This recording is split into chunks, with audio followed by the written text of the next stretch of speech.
আল্লাহ নবী চলে যাওয়ার পর মুসাইলামাতুল কাজ্জাব নামে একটা ব্যক্তি নিজেকে নবী দাবি করে বসলো। হযরতে আবু বকর সিদ্দিক খলিফা হয়েছে তখন হযরতে আবু বকর সিদ্দিক সাহাবা হুজুরদের সঙ্গে পরামর্শ করে 10,000 যুবক সাহাবাদের নিয়ে মুসাইলামাতুল কাজ্জাবের উদ্দেশ্যে রওনা দিল। হযরতে আবু বকর সিদ্দিক বলতে লাগলো, আমি মুসাইলামাতুল কাজ্জাবকে প্রথম বুঝাবো, যে যদি না বোঝে খাতমে নবুয়াতকে বাঁচাবার জন্য, খাতমে নবুয়াতের ইজ্জতকে রক্ষা করার জন্য এই মৃত্যু কাজ্জাবের বিরুদ্ধে আমি আবু বকর লড়াই করব। তাহলে অন্যায় দেখলে প্রথম বুঝাবো, যদি না বোঝে তাহলে অন্যায়কে মিটাবার জন্য লড়াই করব। এটা শিক্ষা কার? নবী ও আল্লাহর। যে শিক্ষায় শিক্ষিত হয়েছে কারা? সাহাবা হুজুররা। জোরে বলুন সুবহানাল্লাহ।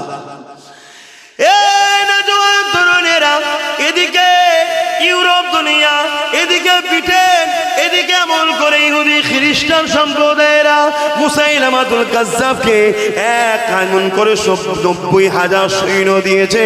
90,000 সেনা নিয়ে মুসাইলামাতুল কাজ্জাব তার বিরাট বাংলোর মধ্যে ঘিরে বসে রয়েছে। যেখান থেকে সে খাতমে নবুয়াতের বিরোধী করে নবী দাবি করেছে, তাকে 90,000 সৈন্য ঘিরে রেখেছে। এই 90,000 সৈন্য সাপোর্ট করছে ইসলাম বিদ্বেষী রাষ্ট্রগুলো। এই সময় আবু বকর সিদ্দিক মাত্র 10,000 যুবক সাহাবা নিয়ে গেছে। আর আজকে মুসলমানের ঘরের ছেলেদের কথা কি? আমরা তো সংখ্যায় কম, কি করে আমরা কি করব? ইতিহাস বলছে সংখ্যায় কম যেদিন আমরা ছিলাম সেদিন চুল জালিমরা আমাদের কাছে মাথা নত করত। আজ আমরা সংখ্যা বেশি হয়ে গেছে, জালিমদের কাছে আমরা গোলাম হয়ে গেছি। এ থেকে বোঝা গেছে সংখ্যা বেশি হতে পারে, এই বেশির মধ্যেই তো গাদ্দার ঢুকে রয়েছে। শুনছেন তো নাকি? যেদিন সংখ্যা কম ছিল দুনিয়া আমাদের কাছে, জালিমরা আমাদের কাছে মাথা নত করত। আর আজকে সংখ্যা বেশি, আমরা জালিমদের গোলাম হয়ে গেছি। কারণ কি? আমাদের মধ্যে ঘোলা পানি ঢুকে গেছে। ঘোলা পানি বোঝেন তো নাকি? হ্যাঁ, আমার জমিন কিন্তু চাষ অন্যজন করে চলে গেছে। বাকিটা বোঝার হয় বুঝুন, আর বেশি খুলে বলতে পারবো না। আশা করছি সব ভালোই বুঝা ছেলে নাকি? হাঁ করলেই ধরে নিচ্ছে এখন কি বলতে চাইছে। আর এগুলো বুঝবেন না, কি কোম্পানি, বুঝতে পারছেন তো? বুঝতে পারছি। তরুণেরা মুসাইলামাতুল কাজ্জাবের কাছে আল্লাহ নবী সাহাবী হযরত আবু বকর সিদ্দিক 10,000 সাহাবাদের নিয়ে গিয়ে গেল।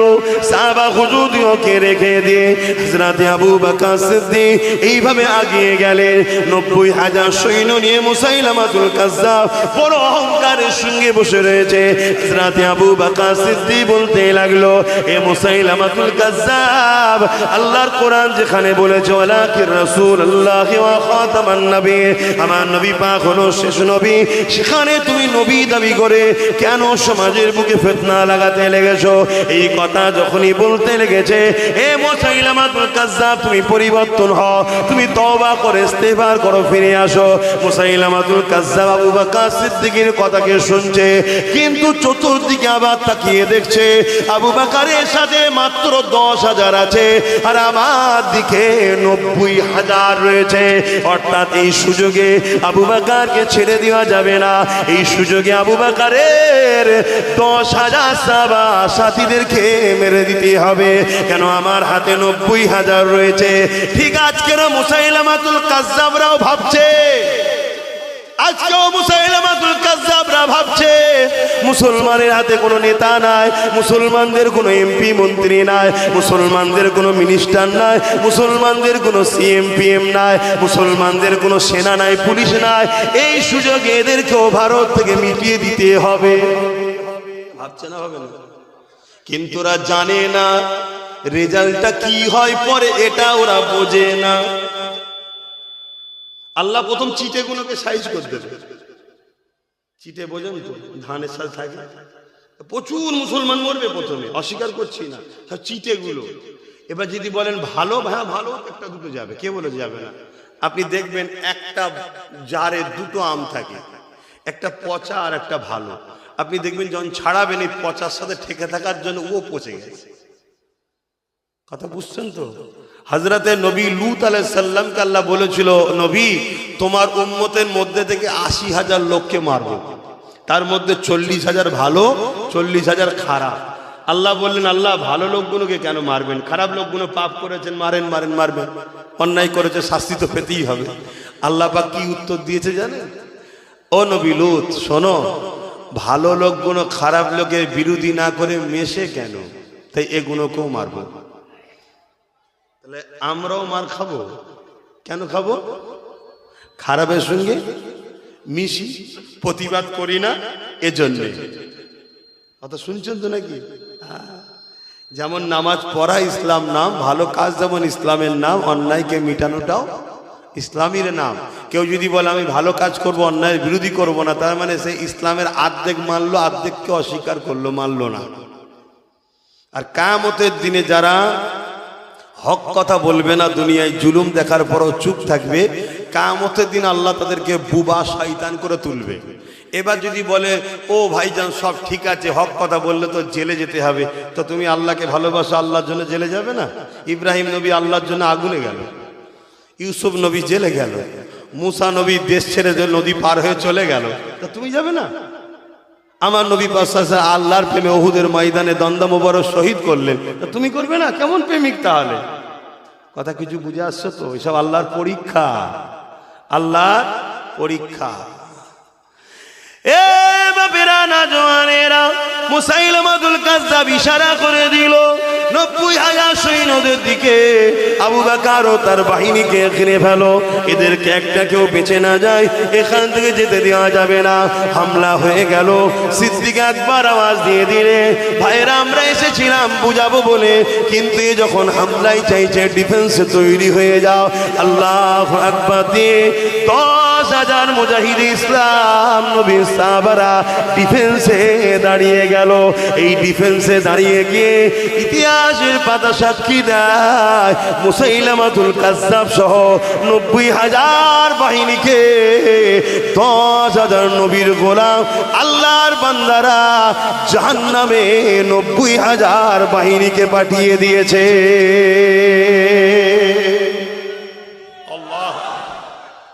কিসের জোরে? বলুন বলুন, কিসের জোরে? এই ঈমান আমাদের আছে তো নাকি? জোরে বলেন। আমাদের যদিও বা আছে, আমাদেরই ভেতরে কিছু গাদ্দার আছে। যেই আমরা এক হব বা আগিয়ে যাব জুলুমের বিরুদ্ধে, অমনি গাদ্দার এসে বলবে, ও আচ্ছা ঠিক আছে দেখছি, এই সব করা কি দরকার, এই ওদের হাতে এই রয়েছে, ওদের হাতে, মনোবলকে ভেঙে দিচ্ছে এই গাদ্দার। যেমন আজকে কিছু কিছু গাদ্দার বলে, তোমরা এরকম করলে ওই বিজেপি চলে আসবে, বলে না বলে না, এগুলো গাদ্দার। এগুলো কারা? গাদ্দার। এবার আপনি বলবেন দলিল কি আছে? চলে আসুন, দলিল দিচ্ছি। আল্লাহর নবী সাহাবাদেরকে বলছেন, একটা সময় আসবে আমার উম্মতরা প্রচুর মার খাবে। শুনছেন তো? আমার উম্মতরা প্রচুর মার খাবে। হ্যাঁ, লাস্টে তো ঘুরিয়ে দেবো, চিন্তা করছেন কেন? শুনছেন তো? অসুবিধা হচ্ছে নাকি আপনাদের? আর একটু বলি, আপনাদের বাঁচাবার ষাট মা বলছে একদম মগরেবের আজানের শেষ, তাহলে আসরের নামাজটা কোথায় পড়বো? মগরেবের সাথে নাকি? হ্যাঁ, এ কি সে আরাফা থেকে মুজদালিফায় নিয়ে যাবে নাকি? একসাথে এক ওয়াক্ত দু ওয়াক্ত নামাজ পড়ে নেবে। তো যাই হোক, তো ভাইয়ের আমার, তা কি কথা বলছিলাম? হ্যাঁ, আল্লাহ নবী বলছেন আখেরি জামানায় আমার উম্মতরা প্রচুর মার খাবে। সাহাবা হুজুররা জিজ্ঞেস করছেন, ইয়া রাসূলুল্লাহ, হাবিবাল্লাহ, আমার ভাইদের সংখ্যা কি কম হবে? আল্লাহ নবী বললেন, না, সংখ্যা কম হবে না। তো নবী যখন বলেছে সংখ্যা কম হবে না, তাহলে আমাদের সংখ্যা কম কি? জোরে বলুন। গনে যারা তারা আমাদের নয়, কাউন্টিং যারা করে তারাও আমাদের নয়, কম্পিউটার যারা লোড করে তারাও আমাদের নয়, যারা প্রকাশ করে তারাও আমাদের। কমিয়ে রাখা হয়েছে, কমিয়ে রাখা হয়েছে। কথা কিছু মাথায় ঢুকছে? তো সেই জায়গাতে আল্লাহ রসুল বলছেন মার খাবে, সংখ্যা অনেক হবে তাও মার খাবে। সাহাবা হুজুররা বললেন, তাহলে কারণ কি? আল্লাহ নবী বললেন, কি হলো? নিচে বসলো, উপরে বসো। আল্লাহ নবী বললেন মার খাবার কারণ হচ্ছে তারা, শুনছেন তো, আল্লাহকে ভয় না খেয়ে মৃত্যুকে ভয় করবে। কাকে ভয় করবে? মৃত্যুকে। আল্লাহকে ভয় খাবে না, ভয় খাবে মৃত্যুকে। আর মৃত্যুর ভয়ে তারা তাগুতি শক্তির দালালি করবে, তাগুতি শক্তির পিছনে ঘুরবে, জুলুম শক্তির পিছনে ঘুরবে, অন্যায়ের বিরুদ্ধে কথাও বলতে চাইবে না। এই খসলত আমাদের মধ্যে ঢুকেছে, হ্যাঁ কি না? আর এই খসলত ঢুকিয়েছে কারা? একদল উলামারা, একদল মোল্লা মৌলী সাহেবরাই ঢুকিয়েছে। হ্যাঁ, আমিও উলামা, আমিও মৌলী সাহেব, কিন্তু একদল ঢুকিয়েছে। একদল এই জাতিকে বারবার ভয় দেখিয়েছে। এই জাতি যখন নিজের পায়ে দাঁড়াতে চেয়েছে, এই জাতি যখন নিজের কলেজ, নিজের স্কুল, নিজের প্রতিষ্ঠান নিজের নিজের নিজের করতে চেয়েছে, একদল এই জাতিকে বারবার ভরকে দিয়েছে, ওরকম করো না, ওরকম করো না, ওরকম করো না, ডাকাত ঢুকে পড়বে, ডাকাত ঢুকে পড়বে, বলেছে না? বলে এই যে ডাকাতের ভয়, আল্লাহর ভয় না খাইয়ে ডাকাতের ভয় খাওয়াচ্ছে, এটা কি উলামাদের কাজ? হ্যাঁ, প্রকাশ্য দুশ্মন যত শক্তিশালী হোক, ইসলামের টোটাল ইতিহাস বলছে আমাদের সামনে সামনাসামনি মোকাবেলাতে কোন মায়ের বেটা আমাদের সঙ্গে পারে না। যত বড়ই শক্তিশালী হোক না কেন, যতবার আমাদের ক্ষতি হয়েছে, আমাদের আপন সেজে আমাদের পিঠে মেরেছে, বুকে মেরে কে আমাদেরকে দমাতে পারেনি। আমি ভারতবর্ষের ইতিহাস বলছি। ব্রিটিশরা যখন এ দেশকে লুটছিল, ওই সময় ভারতবর্ষের এক মুসলিম নায়ক বলেছিলেন, যদি একটা মুসলমানদের পিঠে গুলি দেখাতে পারো, তাহলে আমাদেরকে যা শাস্তি দেবে, যেখান দিয়ে চলে যেতে বলবে আমরা চলে যাব। তাদের মুসলমানদের লাশগুলোকে নিখুঁতভাবে চেক করা হয়েছে, একটা মুসলমানের পিঠে গুলি পাওয়া যায়নি, সব ব্রিটিশদের গুলি মুসলমানদের বুকে লেগেছে। অতএব পিঠ দেখিয়ে পালানো জাতি মুসলমান নয়। এ জাতিকে যতবার মেরেছে, বন্ধু সেজে, ছদ্মবেশী সেজে আমাদের পিঠে ছুরি মেরেছে, তার জ্বলন্ত প্রমাণ আমার রাজ্যের সরকার বিশ্বাসঘাতক করে আজকে কেন্দ্রের আইনকে মেনে নিল। না হয় ক্ষমতা ছিল না, ওরা ডাইরেক্ট এখানে এসে আমাদের উপরে জুলুম করার, আমাদের মসজিদ মাদ্রাসার উপরে জুলুম করার। কথা বুঝে আসছে? আজকে আমাদেরকে গাদ্দারি করলো না করলো না, বিশ্বাসঘাতক করলো না করলো না। দেখুন আজ আমাদের হাতে কিছুই নেই, এমন জায়গায় লিজে দাঁড় করিয়ে দিয়েছে, আমাদের এখন কেউ নেই। বলুন, যে কটা মুসলিম দেখছি, এমএলএ, এমপি, মন্ত্রী, একটা কেউ মুসলমান আছে কি সন্দেহ আছে? একটা যাও, যদি বাপের বেটা হয় আমার সাথে কোরআন সুন্নাহ নিয়ে বসুক। ওদের দলে তো অনেক ভাড়াটিয়া মুফতি মৌলানা আছে, আমি চ্যালেঞ্জ দিচ্ছি, ব্রিকেটে বাহাসে আসো, ব্রিকেটে বাহাসে আসো, একটা কেউ মুসলমান প্রমাণ করতে পারবে কি আমি দেখবো। কিন্তু নামের আগে সব মুসলমান আছে, নামলে কি করবেন? রাইসুল মুনাফিক আব্দুল্লাহ ইবনে উবাইকে জানেন না? হাদিস পড়েন না? জুলখাইসার তামিমি নাম শোনেন না? তারা আমার নবীর সঙ্গে নামাজ পড়েছে, নবীর সঙ্গে জিহাদে গেছে, নবীর সঙ্গে হজ করেছে, নবীর সঙ্গে রোজা রেখেছে, নবীর মজলিসে বসে কোরআন শুনেছে, দাড়ি টুপি পাগড়ি সব ছিল, তারপরও কোরআন তাদেরকে প্রকাশ্য জাহান্নাম ঘোষণা দিয়েছে। কেন? তারা শুধু উম্মতকে ধোঁকা দিবার জন্য মুসলমান সেজেছিল, আর ভেতরে ভেতরে মুসলমানের গোড়া কেটেছে এরা। আজকে দেখুন না কি অবস্থা। এত বড় কথা হচ্ছে, কোন মুসলমান কেউ বলতে পারলো তো দল রইলো আমার মসজিদ মাদ্রাসাকে, সে তো আজকে হিরো হয়ে যেত, ঠিক না বেটি? আজকে কোন এক মৌলানা, আমি নাম বলবো না, তাদের পূর্বপুরুষদের অনেক ভালো লোক আছে, তাদেরকে সম্মান করি, কিন্তু কত বড় গাদ্দার চিটিংবাজ দেখুন। তার তো উচিত এই মুহূর্তে ছেড়ে চলে আসা, এই তোর দলে থাকতে পারবো না, তুই আমার মসজিদ মাদ্রাসার দুশ্মনী করলি কেন? আসতে পারছে? উপরন্ত যখন মুসলমান সংগঠিত হবে, ঐক্যবদ্ধ হবে, আদিবাসী, দলিত, মতুয়াদের সঙ্গে ভেতরে ভেতরে যোগাযোগ করবে যে ভাই তোরা যেখানে বেশি আমি তোদের সাপোর্ট করব, আমি যেখানে বেশি তোরা আমার সাপোর্ট করবি। এইভাবে যখন একটা বন্ধুত্ব তৈরি করব আমরা, এই গাদ্দারগুলোই সামনে আসবে, মুসলমানদের সামনে এসে বলবে ওসব করতে গেলে হবে না, ওসব করতে গেলে ডাকাত ঢুকে পড়বে। বলবে না? বলবে না? আমার কথাই কষ্ট হচ্ছে, এই কথা বুঝিয়ে আমার কিছু লাভ হচ্ছে না, আমার দুশ্মন বাড়ছে, কিন্তু তোমাদেরকে বাঁচাবার স্বার্থে বুঝাচ্ছে এখনো সময় আছে, আজ মসজিদ গেছে, মাদ্রাসা গেছে, কবরস্থান গেছে, ঈদগাহ গেছে, ফিরিয়ে আনতে হবে না? জোরে বলো, কি করে আনবেন? রাস্তায় নেবে আন্দোলন করে? আন্দোলন করে ঘরে আসবেন, আপনি আসার আগে দেখবেন পুলিশ এসে বসে আছে। কি খবর রে, অমনি তো আপনার নুগি কুতা জুতো কুতা থাকবে, খিচড়িসে থাকবে না। ছট ছট ছট ছট ছট, আপনি তো ছুটে পালালেন, ঘরে মা বোনগুলো কি হবে? কথা বলেন। তাহলে আজকে কি করবেন? রোড বন্ধ করবেন? আপনার আমার প্রতিবেশী যারা অমুসলিম ভাই আছে, আমাদেরকে ভালোবাসে না বাসে না? জোরে বলেন। যদি না ভালোবাসতো বাকি সবাই তো তাহলে ডাকাতের সাপোর্ট করতো, কেউ করেছে? তাহলে ভালোবাসে না বাসে না? তাহলে তারাও কিন্তু রোড বন্ধ করলে আস্তে আস্তে আমাদের উপরে ক্ষিপ্ত হবে, কেন তাদের যাতায়াতের অসুবিধা হচ্ছে, কে অফিসে যাচ্ছে, কে ডাক্তার দেখাতে যাচ্ছে। তাহলে কি করবে বলো? আমার যদি কথা শোনেন, আমার বুদ্ধিটা বলবো, কি করবো? এই শুনবেন না, আবার বলবেন হুজুর রাজনীতি করছে কেন? হ্যাঁ, যদি কারো মধ্যে এই কথা জাগে, তার জন্য আমার একটা উত্তর আছে। সেই উত্তর হলো এটা, আপনারা রাজনীতির নেতাগুলোকে বলবেন যে আপনারা রাজনীতি করছেন না ধর্মনীতি করছেন, কোনটা করছেন ওদেরকে আগে জিজ্ঞেস করুন। যদি বলেন রাজনীতি করছি, তাহলে মসজিদ মাদ্রাসা কবরস্থানলে মাথা মারতে হবে না, রুজি রুটি চাকরি বাকরিলে মাথা মারে। ওদেরকে যাকে বলেন, তাহলে আমি আমার এখানে চলে আসবো। ও আমার মসজিদে হাত দেবে, তা আমি ওর গদিতে হাত দেবো না? কি তখনই তুই বলবি আমার গদিতে হাত দিলি কেন? আমি বলি মসজিদ থেকে বেরো, তুই তোর গদিতে যে বসবি না, আমি আমার গদিতে মসজিদে তসবি পড়বো?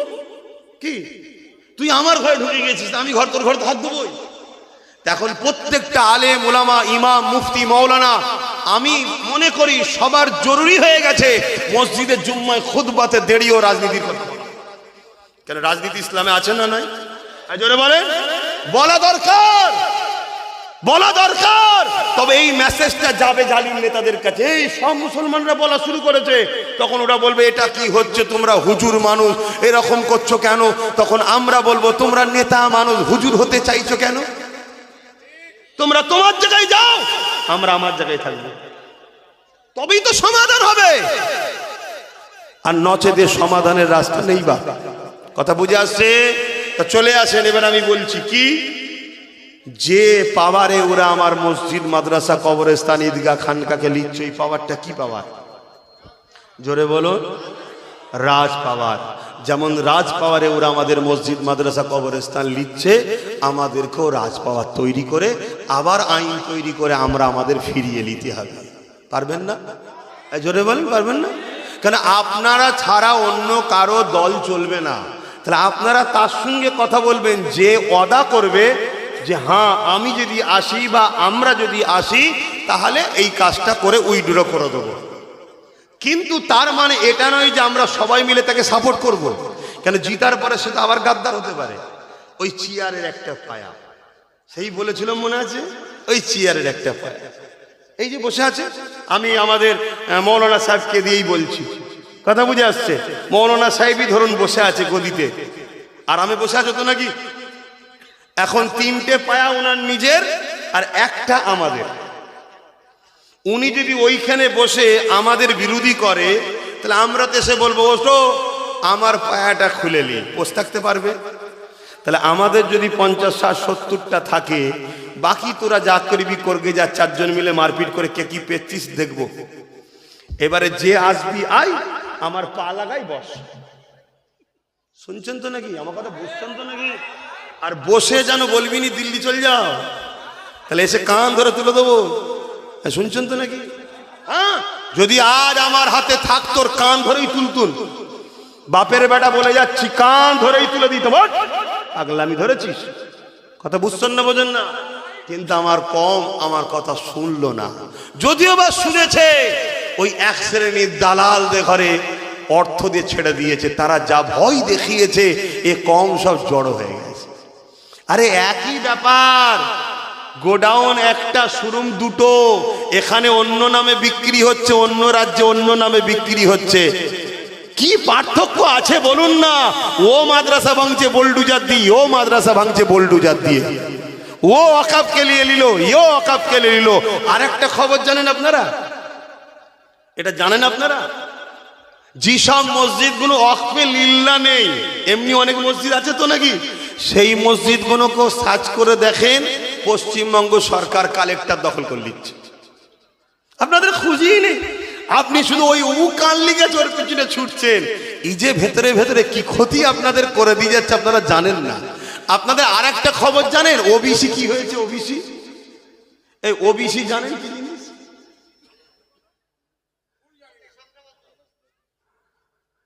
ওবিসি যে কেন, এটা কি ব্যাপার, কি উপকার, এসব জানা আছে? মুসলিম সম্প্রদায়ের এই কোটার মাধ্যম দিয়ে শিক্ষা, চাকরি, সুব্যবস্থা করা হতো, সেটাকে রাজ্য সরকার পুরো বন্ধ করে দিয়েছে। শুনছেন তো নাকি? এমন ঘোটালা করেছে, গন্ডগোল করেছে, সব শেষ। তাহলে আমাদের উপকার করেছে তো নাকি? শুধু ভয় দেখাচ্ছে, শুধু ভয় দেখাচ্ছে। আর আমরা বীরের জাতি কাপুরুষের থেকেও খারাপ হয়ে গেলাম। মনে রেখে দেবে, আমি আবার বলছি, বুকে ছুরি মারতে কেউ আমাদের পারেনি, আর পেললেও সে যেতে কোনোদিন পারেনি। আমাদেরকে যতবার ক্ষতি করেছে, কাঁধে হাত দিয়ে বন্ধু সেজে পিছন দিয়ে ছুরি মেরেছে, এ পিছন দিয়ে মারলো ছুরিটা। কথা বুঝে আসছে তো নাকি? তো এই জায়গায় দাঁড়িয়ে থেকে আমি সাদা মাটা কথা বুঝি, আপনারা একটু সাক্ষী দেবেন। মসজিদ, মাদ্রাসা, কবরস্থান, ঈদগাহ আপনারা পক্ষে না বিরুদ্ধে? কারা পক্ষে আল্লাহকে তুলে হাত তুলে সাক্ষী দেন। পক্ষে, এ কথা সত্য তো নাকি? হাত না বান। সত্য যদি হয় তাহলে এর বিরুদ্ধে যারা যাবে তার সাথে আপনারা আছেন? কথা বলুন, তার সাথে আপনারা আছেন? তাহলে আমি জানতে চাইছি, কেন্দ্র সরকার আমার মসজিদ, মাদ্রাসা, কবরস্থানের পক্ষে না বিরুদ্ধে? জোরে বলবেন। আর আমার রাজ্য সরকার মসজিদ, মাদ্রাসা, কবরস্থান, ঈদগাহ, খানকার পক্ষে না বিরুদ্ধে? কারা কারা মানেন যে বিরুদ্ধে? হাত তুলে দেখান, হাত লম্বা করে তুলুন। আমি কাউকে জোর করছি? জোর করছি? হাত না বান। আমি জানতে চাইছি, নওশাদ সিদ্দিকী মসজিদ, মাদ্রাসা, কবরস্থান, ঈদগাহর পক্ষে না বিরুদ্ধে? কারা কারা পক্ষে বলছেন হাত তুলে দেখান, হাত লম্বা করে তুলুন। আমি জোর করব না।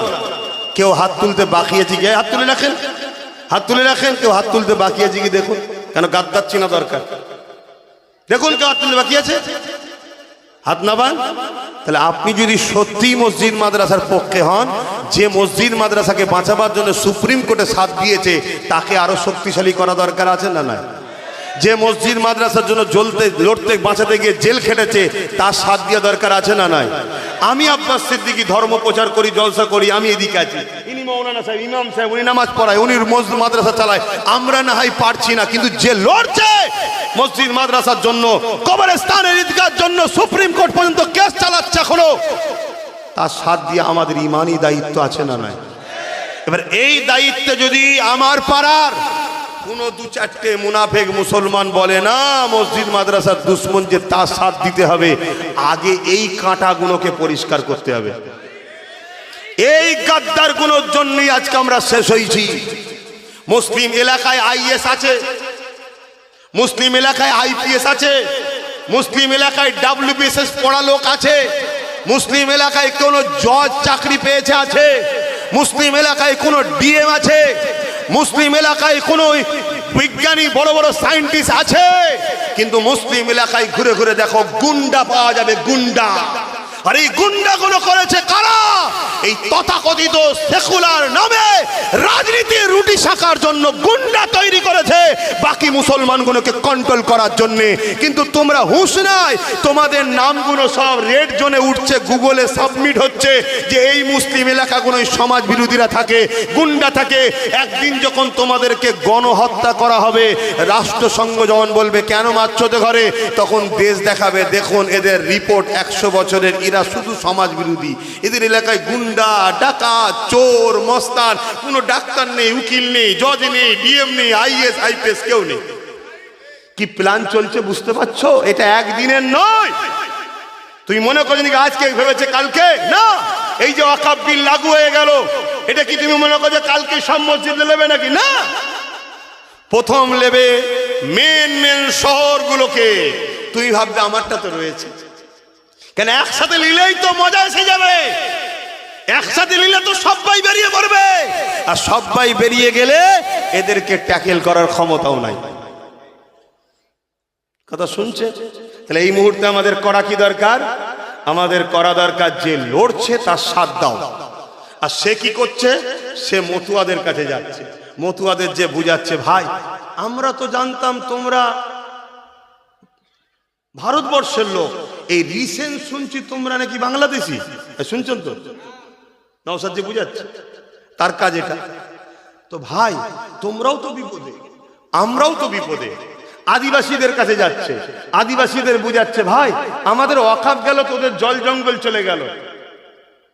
শুনছেন তো আপনার? ভাই তোরাও তো বিপদে। দলিতদের কাছে যাচ্ছে, তাদেরকে বুঝাচ্ছে, ভাই ভোট লিবার সময় তুই হিন্দু, ভোট মিটে যাবার পর তুই অছুত।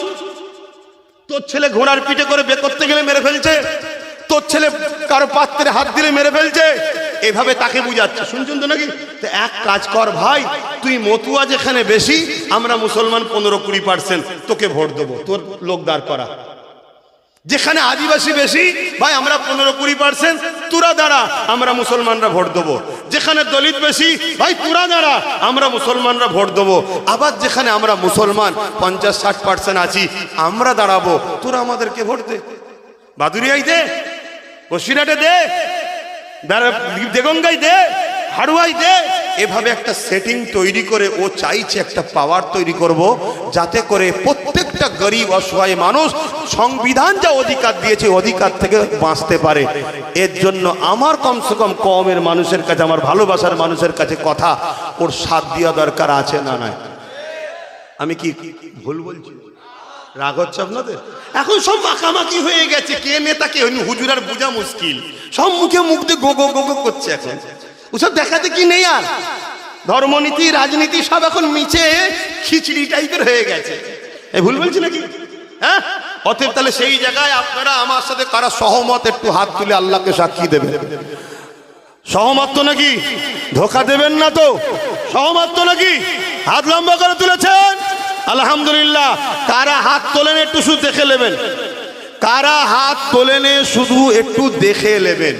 তাকে কিছু বলবো না আমরা, আমরা জালিমের পক্ষে নয়, আমরা জুলুম করার বিশ্বাসী নয়। হাত নাবান, আমরা বিশ্বাসী কি?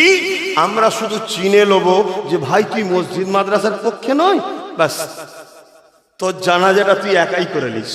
শুনছেন তো নাকি? আমার কথা কি আপনাদের কষ্ট লাগলো?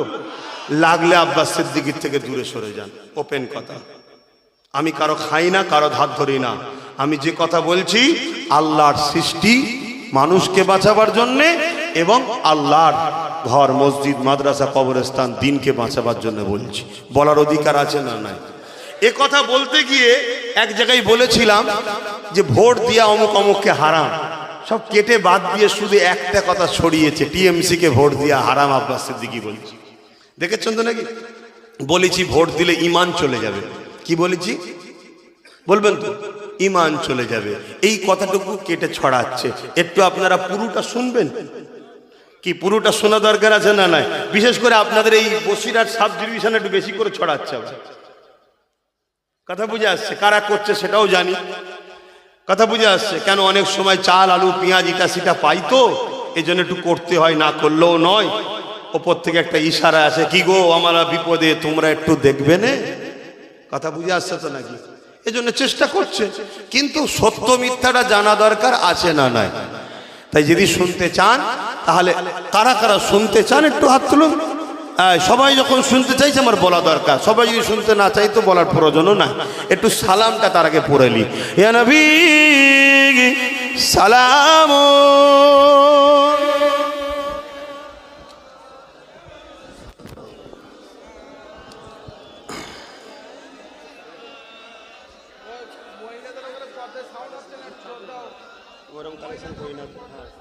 আপনার লোক রেডি করেন, সালাম করি।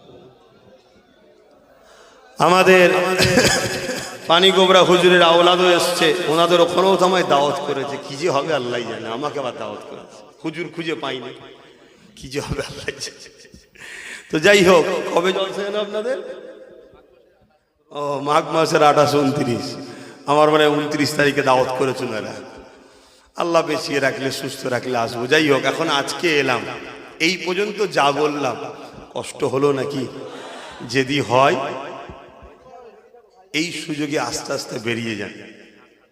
কথা বুঝে আসছে? আর যদি কষ্ট না হয় তাহলে ভাইয়ের সাথ দেবেন তো। আগামী দিন আমি একটা ডাক দেব, চলছে কাজ, ব্রিকেট করার প্রসেসিং চলছে। খবর পেলে গাঁটের পয়সা খরচ করে একটু যেতে হবে। যাবেন না? কেন যেতে বলছি জানেন? মাথা যত বাড়বে, ভিড় যত বাড়বে, জালিম তত ঘাবড়াবে।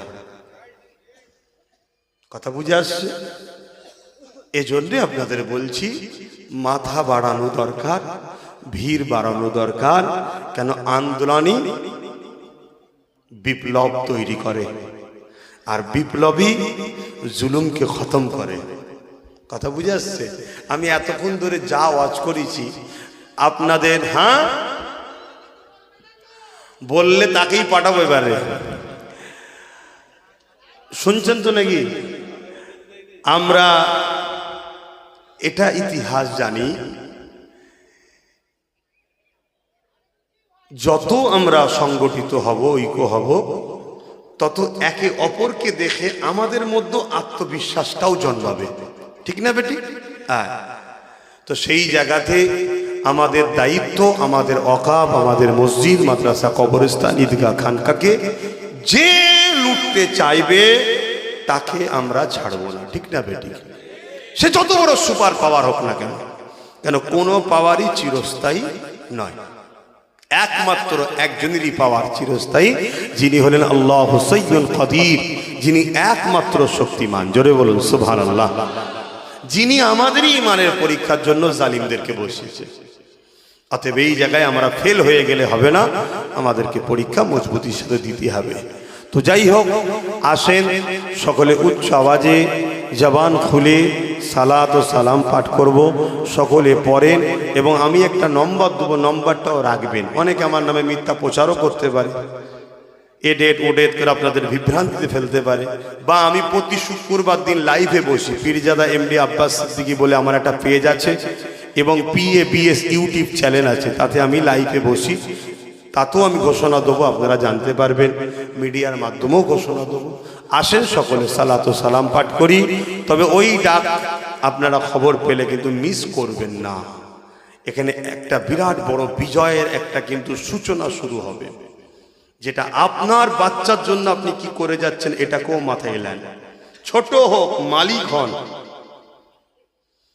এমনকি এটাও বলেছি, আচ্ছা আসুন আমি কথাটা বলে নিই একটু। তাহলে যারা আমার মসজিদ মাদ্রাসার বিরুদ্ধে, তাদের সাথে আমরা কখনো আতাত করতে, জোরে বলো, কেউ যদি বলে আমি সাথ দেবো, সম্পূর্ণ তাকে যে আমরা ছেড়ে দেবো তা নয়, তার সাথে আমরা পার্টনারে আসতে পারি। ঠিক না বেটি?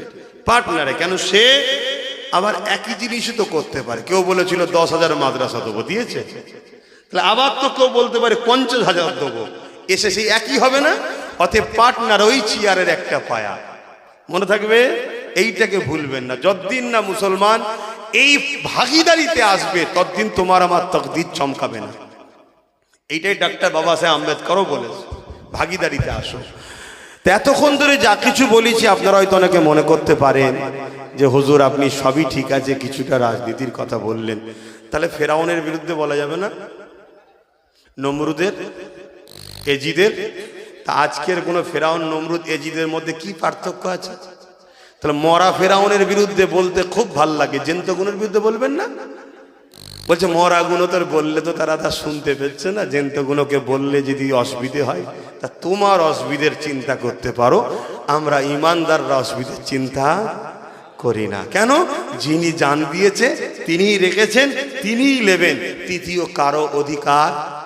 জোরে বলো, এই বিশ্বাস আছে তো নাকি?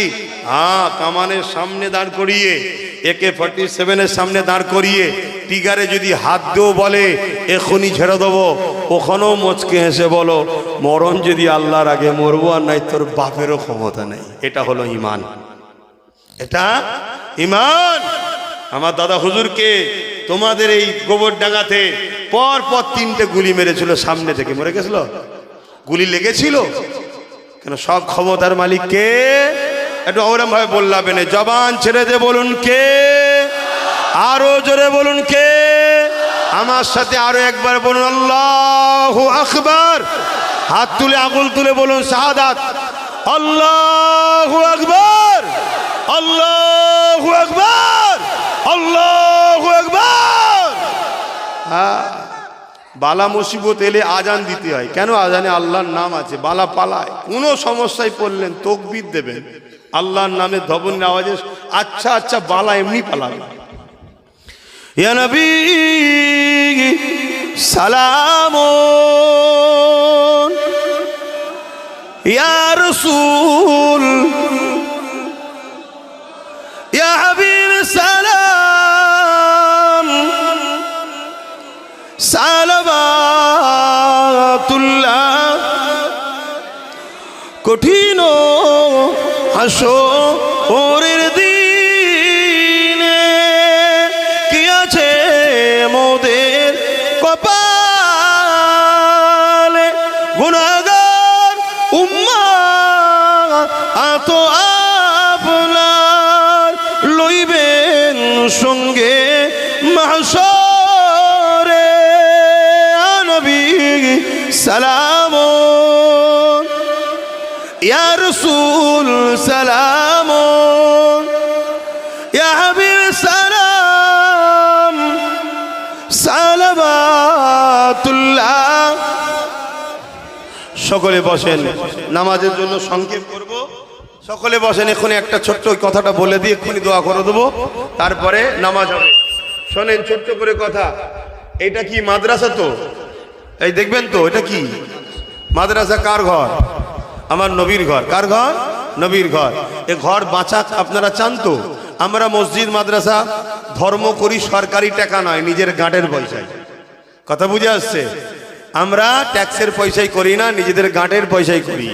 তো এই প্রতিষ্ঠানে বেচুক, এটা আপনারা চান তো?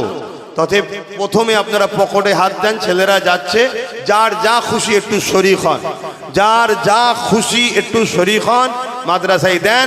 আর পাশাপাশি আমি ওই কথাটা বলছি, একটু মন দিয়ে শোনেন। দরুদ শরীফ আল্লাহুম্মা। ওই ছেলে কই তোমাদের? আচ্ছা, আল্লাহ কবুল। বাকিরা কেউ উঠাউটি করবেন না, আদবে আউলিয়া তৈরি হয়। এক মেঘনে উন পর কুরবান জমানা है, एक मेघने उन पर कुर्बान जमाना है, एक मेघने उन पर कुर्बान जमाना है, एक मेघने उन पर कुर्बान जमाना है, जो रब दो आलम का, जो रब दो आलम का महबूब गाना है, एक मेघने उन पर कुर्बान जमाना है। कल पुल से जिसने हमें खुद ही पार लगाना है, कल पुल से जिसने हमें खुद ही पार लगाना है, जहरा को बाबा है, हसनैन का नाना है, आरो जोरे जहरा को बाबा है, हसनैन का नाना है, एक मेघने उन पर कुर्बान जमाना है। अल्लाहुम्मा सल्ली अला।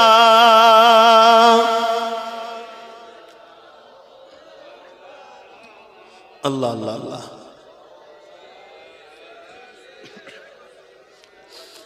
बापेरा आमार,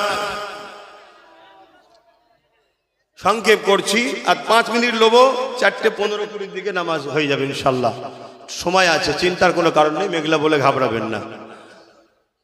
আজকে কতই শেষ? 56, 48 শেষ। এই সবে 4:03 হয়েছে, টেনশনের কিছু নেই। 48 মিনিটের আজকে এখনো কি বলে 45 মিনিট সময় আছে, ঘাবড়াবার কি আছে? শোনেন, মন দিয়ে শোনেন, মন দিয়ে শোনেন, শোনেন। অ্যাকচুয়ালি আমি কি বলেছি সেটা একটু মন দিয়ে শোনেন। প্রথমে উত্তর দেবেন, মুসলিম শরীফ আমার নবীর হাদিস, মানবেন না মানবেন না?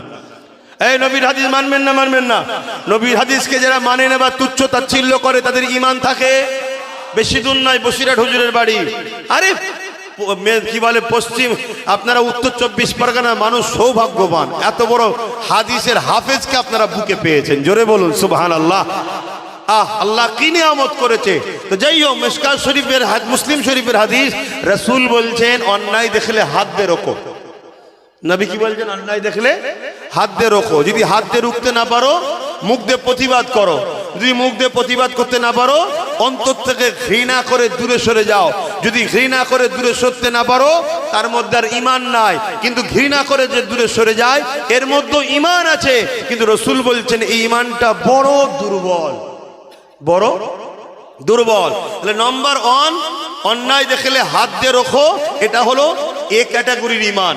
নাম্বার 2, যদি হাতে রুখতে না পারো, মুখ দিয়ে প্রতিবাদ করো, এটা দ্বিতীয় স্তরের ঈমান। যদি মুখ দিয়ে প্রতিবাদ করতে না পারো, অন্তর থেকে ঘৃণা করে দূরে সরে যাও, এটা একেবারে দুর্বল ও শেষ স্তরের ঈমান। কিন্তু ঈমান আছে, কথা বুঝে আসছে?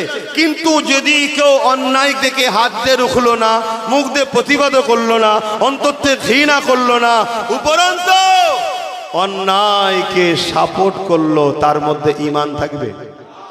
আর একটু চলে আসেন মিশকাত শরীফের হাদিস, রাসূল বলছেন কেউ জালিম জানার পরও, শুনছো তো ভাই, কেউ জালিম জানার পরও তুমি তাকে শক্তিশালী করার জন্য যদি সাথ দাও, আল্লাহ রাসূল বলছে ওই উম্মত, ওই মুসলমান ইসলাম থেকে বেরিয়ে যাবে। যে ইসলাম থেকে বেরিয়ে যায় তার ঈমান থাকে? শোনো মন দিয়ে, মরণ হবে আজ নয় কাল, কবরে কিভাবে জবাব দেবে আখেরাতে ভাবো। তাহলে অন্যায় দেখলে হাত দিয়ে রাখো। কেন্দ্র সরকার যে ওয়াকফ কালা কানুন করেছে, এটা নাই করেছে না অন্যায় করেছে?